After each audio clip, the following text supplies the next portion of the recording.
যে কত কিছু নিয়েই তো মারামারি হয় পৃথিবীতে, হ্যাঁ, কত কিছু নিয়েই তো হয়। টাকার ভাগ বাটোয়ারা নিয়ে মারামারি হয়, কেমন একজন আরেকজনের গার্লফ্রেন্ডের দিকে তাকিয়েছে তাই নিয়ে মারামারি হয়। কত কিছু নিয়ে পৃথিবীতে মারামারি আছে। আর একটা পৃথিবীর শ্রেষ্ঠ দার্শনিক তত্ত্ব, তা নিয়ে যদি একটু মারামারি হয়, হোক না। হ্যাঁ, হ্যাঁ, এইসবকে অ্যালাউ না করলে পরে একটা সমাজ গতিশীল থাকবে কি, একটা সমাজ জীবন্ত হয়ে উঠবে কি, এটা তো সেই জন্য ওই যে যখন তর্ক বিতর্ক হয়, অনেক সময় দেখা যায় বড় বড় পণ্ডিতেরা অনেক তর্ক করছে, অনেক কিছু লিখছে, এটা করলো সেটা করলো, এবং পরে হয়তো দেখা গেল যে এর মধ্যে 10 জন 10টা বইও লিখে ফেলল,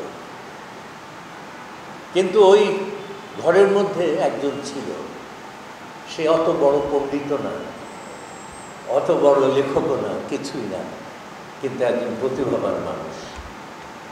সে দূরের থেকে সবারটা শুনেছে, নিজে হয়তো পড়েও নেই, এবং ওই যে 10টা বই যখন বের হলো, তখন দেখা গেল ওই যে সবচেয়ে অশিক্ষিত মানুষটা, যে শুধু শুনেছে,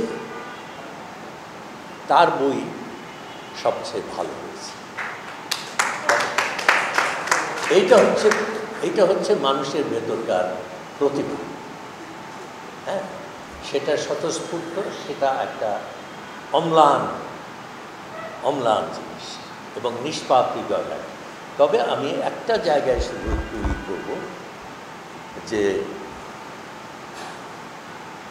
মানে তার ছবির দিকে তাকালে দেখা যায় যে আপনারা সবাই তার ছবি কম বেশি দেখেছেন আমার ধারণা।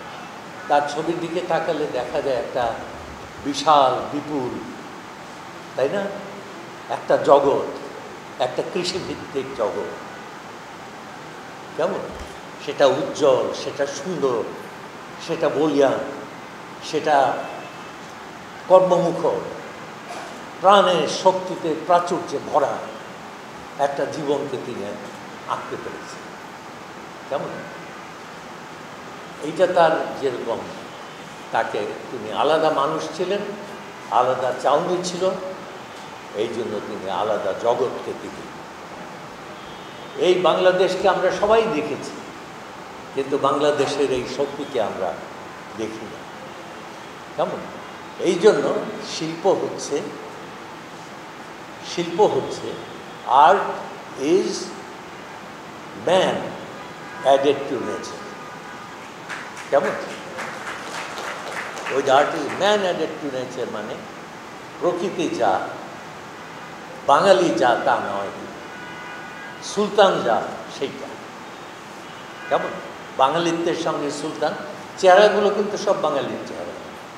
কেমন বাঙালি বলতে যা, তার সঙ্গে সুলতানের সেই বলিয়ান দৃষ্টি, দিব্য দৃষ্টি মিলে যে এইটা করেছে সেইটা।